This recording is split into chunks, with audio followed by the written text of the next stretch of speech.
Students, we had already started this lesson how the camel got his hump in our previous video, and we had seen that the world had begun and animals started working for men, and in that we found that there was horse, dog, ox who were working for men, but there was one animal who was not working, and that was camel, and he just said hump. And then they went to complain men about that particular animal, that is camel, that he is not working, right? And on that the man replied that he is not going to work and you will three have to make up for him. That means you three will have to work double. And on hearing this, all these three fellows, they became upset, and then they went at the edge of the jungle and started to discuss.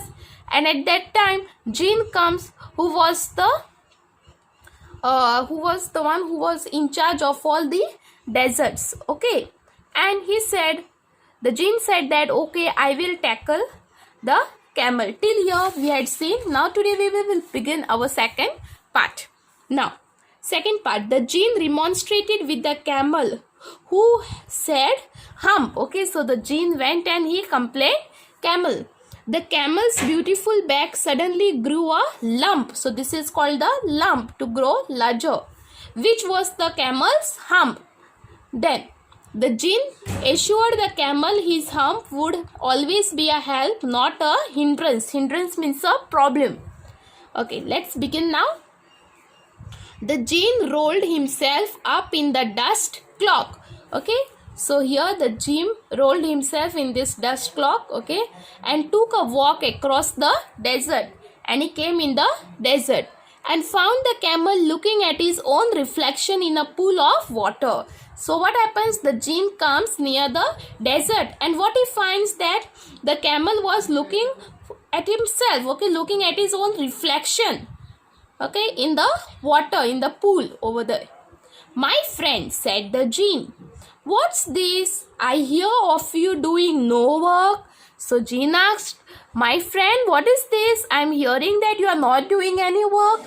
The Jinn sat down with his chin in his hand. The Jinn sat down, okay, holding his chin like this in his hand, while the camel looked at his own reflection in the pool of water. But what happened? The camel was looking at himself only in the water.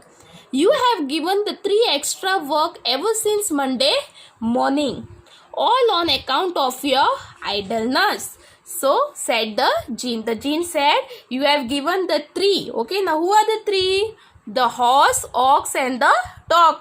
You gave them extra work because on your account of idleness you are not working. So you gave your work to them to do.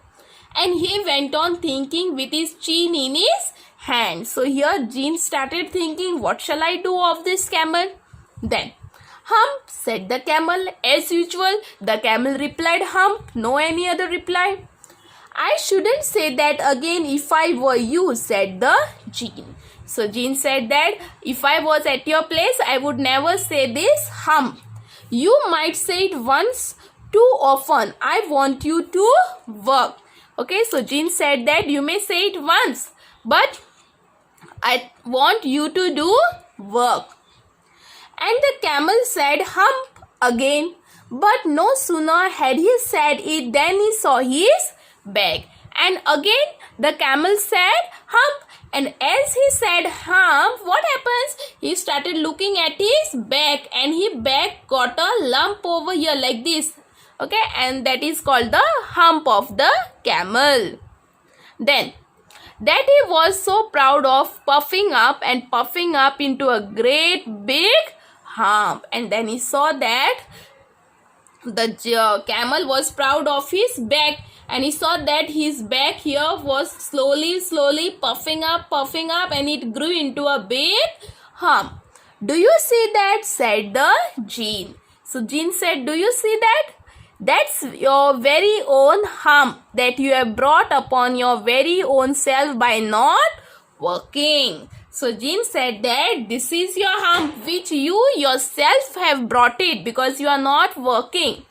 Today is Thursday and you have done no work since Monday. So today is Thursday, the 4th day, and you haven't done any work since Monday. When the work began, now we are going to work. So the work had begun on Monday. So till Thursday you haven't done any work, and now we are going to work. How can I? Said the camel. Now the camel started replying. The camel asked, how can I? With this hump on my back. Okay, so the camel said, how can I work with this hump on my back? That has a purpose, said the gene.